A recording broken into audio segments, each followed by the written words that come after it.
Hello વિદ્યાર્થી મિત્રો, આપ સૌનું આપણી આ યુટ્યુબ ચેનલ પર હાર્દિક સ્વાગત છે। આજે હું લઈને આવી છું ધોરણ 10 નવનીત ભૂગોળ પોથીમાં પાઠ 8 કુદરતી સંસાધનોનું સંપૂર્ણ સોલ્યુશન। તો ચાલો આપણે આગળ વધીએ, પરંતુ તે પહેલાં જો તમે આપણી આ યુટ્યુબ ચેનલને લાઈક, શેર અને સબસ્ક્રાઇબ ન કર્યું તો જરૂરથી કરજો। પહેલું, વધુ અભ્યાસ માટે ભારતીય કૃષિ સંશોધન પરિષદ ICAR દ્વારા ભારતની જમીનને કુલ 8 પ્રકારમાં વહેંચવામાં આવી છે। તો એમાં જોઈએ પહેલું, કાપની જમીન। આ પ્રકારની જમીન ભારતના કુલ ક્ષેત્રફળના લગભગ 43% ક્ષેત્રફળમાં ફેલાયેલી છે। ભારતમાં તે પૂર્વમાં બ્રહ્મપુત્ર નદીની ખીણમાંથી પશ્ચિમમાં સતલુજ નદી સુધીનું ઉત્તર ભારતનું મેદાન, દક્ષિણમાં નર્મદા, તાપી, મહાનદી, ગોદાવરી, કૃષ્ણા અને કાવેરી નદીઓના ખીણ પ્રદેશમાં મહાનદી, ગોદાવરી, કૃષ્ણા અને કાવેરીના મુખ ત્રિકોણ પ્રદેશમાં આવેલી છે। બીજું, રાતી અથવા લાલ જમીન। આ પ્રકારની જમીન ભારતના કુલ ક્ષેત્રફળના લગભગ 19% ક્ષેત્રફળમાં ફેલાયેલી છે।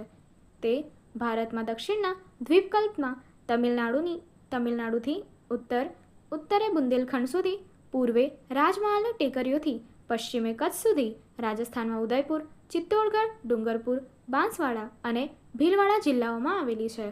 ત્રીજું, કાળી જમીન। આ પ્રકારની જમીન ભારતના કુલ ક્ષેત્રફળના લગભગ 15% ક્ષેત્રફળમાં ફેલાયેલી છે। તે ભારતમાં મહારાષ્ટ્ર, પશ્ચિમ મધ્યપ્રદેશ, આંધ્રપ્રદેશ અને કર્ણાટકના કેટલાક ભાગોમાં તેમજ ગુજરાતમાં સુરત, ભરૂચ, નર્મદા, વડોદરા, તાપી અને ડાંગ જિલ્લામાં આવેલી છે। ચોથું છે લેટેરાઇટ અથવા પડખાઉ જમીન। આ જમીનનું નામ લેટિન ભાષાના શબ્દ લેટર એટલે કે ઈંટ પરથી પડ્યું છે। ભારતીય દ્વીપકલ્પીય ઉચ્ચ પ્રદેશોના ઊંચાણવાળા ભાગોમાં આવેલી છે। પાંચમું, રણ પ્રકારની જમીન। આ પ્રકારની જમીન સૂકી અને અર્ધસૂકી આબોહવાવાળી પરિસ્થિતિઓમાં જોવા મળે છે। ભારતમાં તે રાજસ્થાન, હરિયાણા અને દક્ષિણ પંજાબના કેટલાક વિસ્તારમાં, ગુજરાતમાં કચ્છ, ઉત્તર ગુજરાતમાં અને સૌરાષ્ટ્રના કેટલાક વિસ્તારમાં આવેલી છે। છઠ્ઠું, પર્વતીય જમીન। આ પ્રકારની જમીન હિમાલયની ખીણ અને ઢોળાવોના ક્ષેત્રફળોમાં 27,000 થી 27,000-3,000 મીટરની ઊંચાઈએ તેમજ અસમ, દાર્જિલિંગ, ઉત્તરાખંડ, હિમાચલ પ્રદેશ અને જમ્મુ કાશ્મીર અને લડાખના પહાડી પ્રદેશમાં આવેલી છે। 7. જંગલ પ્રકારની જમીન। આ પ્રકારની જમીન હિમાલયના શંકુદ્રુમ જંગલોમાં 3,000 મીટરથી 3100 મીટરની ઊંચાઈ વચ્ચે અને સહ્યાદ્રી, પૂર્વ ઘાટ તથા મધ્યમ હિમાલયના તરાઈના ક્ષેત્રોમાં આવેલી છે। ત્યારબાદ 8મું, દલદલ કે પીટ પ્રકારની જમીન। આ પ્રકારની જમીન ઓડિશા, પશ્ચિમ બંગાળ અને તમિલનાડુના કિનારાના ભાગોમાં, ઉત્તર બિહારના મધ્ય ભાગમાં અને ઉત્તરાખંડના અલમોડા જિલ્લામાં આવેલી છે। ત્યારબાદ જોઈએ પાના નંબર 3 પર આપેલા જમીનના પ્રકારો અને તેમના વિશેના એટલે કે તેમના વિસ્તારોના નકશાનો અભ્યાસ કરો। તે પરથી ભારતમાં કેવા પ્રકારની જમીન ક્યાં આવેલી છે તે યાદ રાખો। તો તમે અહીંયા નકશો જોઈ શકો છો।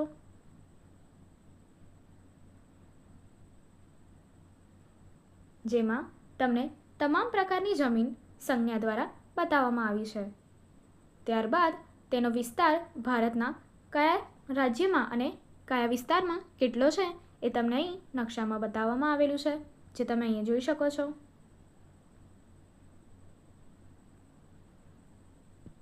ત્યારબાદ આગળ વધીએ, તમને અહીં કાપની જમીન, રાતી અથવા લાલ જમીન, કાળી જમીન, લેટેરાઇટ અથવા પડખાઉ જમીન, રણ પ્રકારની જમીન અને પર્વતીય જમીન બતાવી છે।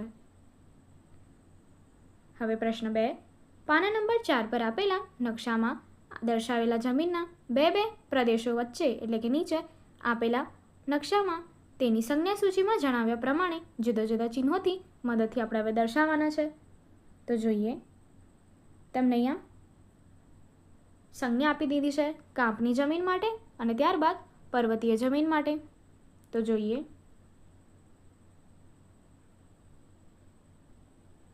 અહીં તમને સંજ્ઞામાં દર્શાવ્યા મુજબ પર્વતીય જમીન દર્શાવવામાં આવી છે, જે તમે અહીં જોઈ શકો છો।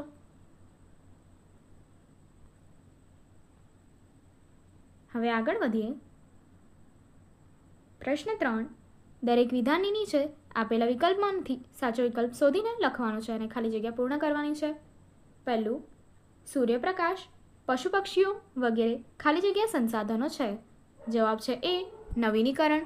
ત્યારબાદ બીજું, જે સંસાધનો અખૂટ હોય તેને ખાલી જગ્યા સંસાધનો કહે છે. જવાબ છે સી, નવીનીકરણીય. ત્યારબાદ ત્રીજું, જે સંસાધનો એકવાર વપરાયા પછી પુનઃ ઉપયોગમાં લઈ શકાતા નથી તેને ખાલી જગ્યા સંસાધન કહે છે. જવાબ છે એ, અનવીનીકરણીય. ચોથું, જમીન એટલે ખાલી જગ્યા પદાર્થયુક્ત ઝીણા કણવાળો પોચો ખડક પદાર્થ. તો જવાબ છે બી, સેન્દ્રિય. ત્યારબાદ પાંચમું, ખાલી જગ્યા જમીનમાં પોટાશ, ફોસ્ફરિક એસિડ અને ચૂનાનું પ્રમાણ વધુ જોવા મળે છે. તો જવાબ છે સી, કાંપની. છઠ્ઠું, કાળી જમીન ખાલી જગ્યા જમીન તરીકે પણ ઓળખાય છે. તો જવાબ છે સી, કપાસની જમીન તરીકે. સાતમું, ખાલી જગ્યા જમીનને પડખાઉ જમીન તરીકે પણ ઓળખવામાં આવે છે. જવાબ છે બી, લેટેરાઇટ જમીનને. અને આઠમું, દલદલ પ્રકારની જમીનનું બીજું નામ ખાલી જગ્યા પ્રકારની જમીન છે. જવાબ છે એ, પીટ પ્રકારની જમીન. પ્રશ્ન 4, નીચેના વિધાન માટે ખરા છે કે ખોટા તેની નિશાની કરો. પહેલું, જંગલો, સૂર્યપ્રકાશ, પશુ પક્ષી વગેરે અનવીનીકરણ સંસાધન છે. વિધાન ખોટું છે. બીજું, ખનિજ કોલસો, પેટ્રોલિયમ, કુદરતી વાયુ વગેરે નવીનીકરણ સંસાધન છે. વિધાન ખોટું છે. ત્રીજું, કાંપની જમીનમાં પોટાશ, ફોસ્ફરિક એસિડ અને ચૂનાનું પ્રમાણ વધારે હોય છે. વિધાન સાચું છે. ચોથું, લેટેરાઇટ કે પડખાઉ જમીનને લાલ રંગ અથવા લાલ માટીને કારણે હોય છે. જવાબ વિધાન ખોટું છે. પાંચમું, દલદલ કે પીટ પ્રકારની જમીન ભેજવાળા વિસ્તારમાં લાવાયુક્ત પદાર્થોના સંચયથી વિકસે છે. વિધાન ખોટું છે. અને છઠ્ઠું, જમીનનું નિર્માણ મૂળ ખડકોના ઉદ્ભવ અને શીર્ષથી મળવાવાળા પદાર્થોથી થાય છે. વિધાન ખોટું છે. ત્યારબાદ પ્રશ્ન 5, નીચેના પ્રશ્નોના 1-2 શબ્દોમાં ઉત્તર આપો. પહેલું, કઈ જમીનમાં કઠોળ વર્ગના પાક લેવામાં આવે તો તેમાં નાઇટ્રોજનની સ્થિરતાનું પ્રમાણ વધારી શકાય છે. જવાબ છે કાંપની. બીજું, રાતી અથવા લાલ જમીનમાં શું ભળેલું હોય છે. જવાબ છે ફોસ્ફેરિક એસિડ, ફેરિક ઓક્સાઇડ. ત્રીજું, કઈ જમીનમાં મેગ્નેશિયમ, ફોસ્ફેટ, નાઇટ્રોજન અને પોટાશની ઉણપ જોવા મળે છે. તો જવાબ છે રાતી જમીનમાં. ચોથું, કઈ જમીન કપાસની જમીન તરીકે ઓળખાય છે. જવાબ છે કાળી જમીન.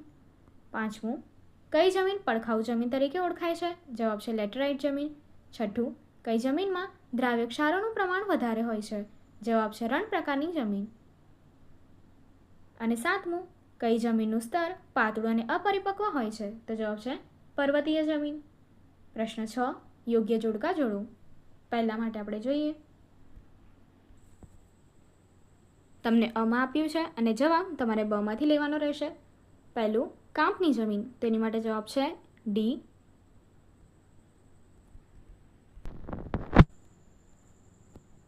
જવાબ છે ડી, ઉત્તર ભારતનું મેદાન. ત્યારબાદ બીજું, રાતી અથવા લાલ જમીન, તેની માટે જવાબ છે એ, દક્ષિણનો દ્વીપકલ્પ. ત્યારબાદ છે ત્રીજું, કાળી જમીન, તો એની માટે જવાબ છે બી, ભારતીય દ્વીપકલ્પીય ઉચ્ચ પ્રદેશોના ઊંચાણવાળા ભાગો. અને ચોથું છે લેટેરાઇટ જમીન, તેની માટે જવાબ આપ્યું છે ઈ, સમગ્ર મહારાષ્ટ્ર, પશ્ચિમી મધ્યપ્રદેશ. આગળ બીજા કોષ્ટક માટે પહેલું, રણ પ્રકારની જમીન, એની માટે જવાબ આપ્યો છે સી, રાજસ્થાન, હરિયાણા અને કચ્છ. બીજું, પર્વતીય જમીન, તો એની માટે જવાબ આવશે ઈ, હિમાલયની ખીણો અને ઢોળાવોના ક્ષેત્રો. ત્રીજું, જંગલ પ્રકારની જમીન, તો જવાબ આપ્યો છે ડી,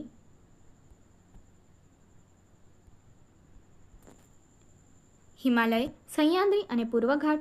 અને ચોથું, દલદલ કે પીટ પ્રકારની જમીન, તો એની માટે જવાબ આપ્યો છે એ, ઓડિશા, પશ્ચિમ બંગાળ, તમિલનાડુના કિનારાના ભાગો.